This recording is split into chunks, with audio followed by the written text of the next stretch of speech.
بتائیں. چلو one by one چلتے ہیں, تھوڑا سا بریک اپ لیتے ہیں وہ کہ وہ جدول کا بریک اپ کیا.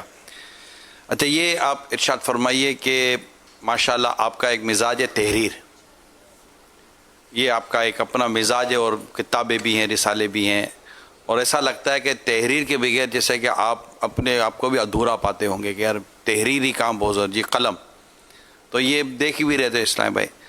تو اب اس لاک ڈاؤن کے سلسلے میں کوئی ایسا آپ کا جدول ہے جس میں آپ کوئی تحریری معاملہ لے کر چل رہے ہوں, کہ کتاب یا رسالہ کوئی ایسی چیز ہے؟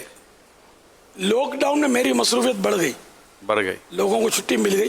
نہیں, ظاہر ہے کہ لاک ڈاؤن میں کون سا دلوں کی رات کا سلسلہ, پہلے روز تھوڑی ہوتا تھا, پہلے ہفتے میں ایک بار مدنی مذاکرے میں حاضری ہوتی تھی, اب وہ ڈیلی. جی, تو یہ ایک طرح سے مطلب مصروفیت بڑھی. پھر اب یہ کہ یہ کیا ہوتا ہے 1.5-2 گھنٹے میں 24 گھنٹے پڑھیں وغیرہ وغیرہ. لیکن یہ کہ آدمی ظاہر ہے کہ ایک ذہن اس کی سوچوں میں تبدیلی آتی ہے.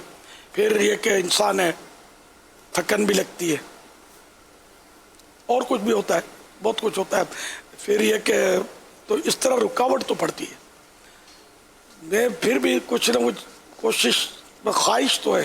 لیکن ایک تو سوشل میڈیا میں میرا ایسا ہے نا کہ مجھ سے مریض رجوع کرتے, دکھیارے رجوع کرتے بیچارے, ادھر ادھر سے گھوم گھام کے, نمبر میرا عام نہیں ہے لیکن پہنچ جاتے ہیں مجھ تک. تو جوابات پھر مشورے کوئی مانگتا ہے, تو کچھ نہ کچھ سوشل میڈیا کا بھی ایک اچھا خاصا سمجھو کہ میرا حصہ ہے, کہ میرا استعمال ہوتا ہے. آپ سے بھی تو مشورے ہوتے رہتے ہیں. جی, تو تحریری کام میں ایسا ہے کہ فی الحال تو میں نے وہ وسائل بخشش کے بعد بھی کچھ کلام وقتاً فوقتاً لکھے, جی, وہ جمع کر لیے, تاکہ یہ بھی مطلب ہے کہ وہ کبھی نہ کبھی چھپ جائیں. ماشاءاللہ. تو 12-15 کلام جمع ہوئے, اس پر تھوڑا کام کیا میں نے, نوک پلک سنوارنا وغیرہ, ری چیکنگ اس کی. تو اب یہ کہ یہ ذہن ہے کہ اس کو PDF بنا کے, یہ تو رمضان شریف سے پہلے ہی نکال, شاید اس کی پرنٹ آؤٹ تو میرے میز پر آ گئی تھی, لیکن یار مصروفیت پھر رمضان شریف میں تو بالکل ہی, یعنی کہ آپ سمجھتے ہیں کہ جو ہمارا مصروفیت ہوتی ہے, اور بالکل ٹائم کی ترکیب بن نہیں پائی.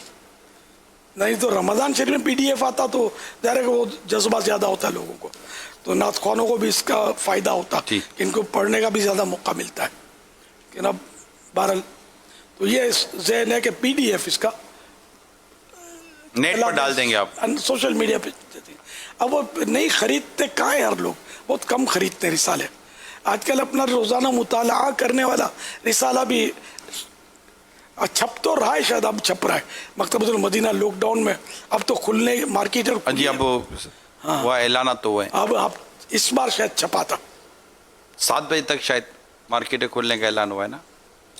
تو زیادہ تر تو کیا لوگ وہ بولتا رسالہ بھی سنتے ہوں گے, کافی لوگ کچھ یہ کہ نیٹ پہ پڑھ لیتے ہوں گے. اب نیٹ کا رجحان زیادہ ہے, جی ہاں, موبائل پر, تو اس لیے PDF پہ رکھا آ گیا تو شاید یہ کہ لوگوں تک پہنچے گا. لیکن کتابی صورت تو کتاب ہے نا, اس کی افادیت اپنی ہے. پرنٹ ہو کر آ جائے تو محفوظ زیادہ ہو جاتا ہے.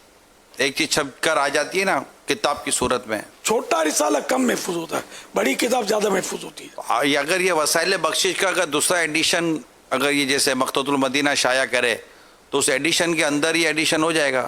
یہ بھی ہو سکتا ہے, کیونکہ یہ وسائل بخشش ڈیفینیٹلی یہ ختم بھی ہوتی ہوگی, دوبارہ چھپتی بھی ہوگی نا کتاب ہماری ہے. یہ اس طرح کی کتابیں کم بکتی ہیں, کلام نعتوں کی کتابیں کم بکتی ہیں کہ ہر ایک نعت خوان ہوتا نہیں ہے.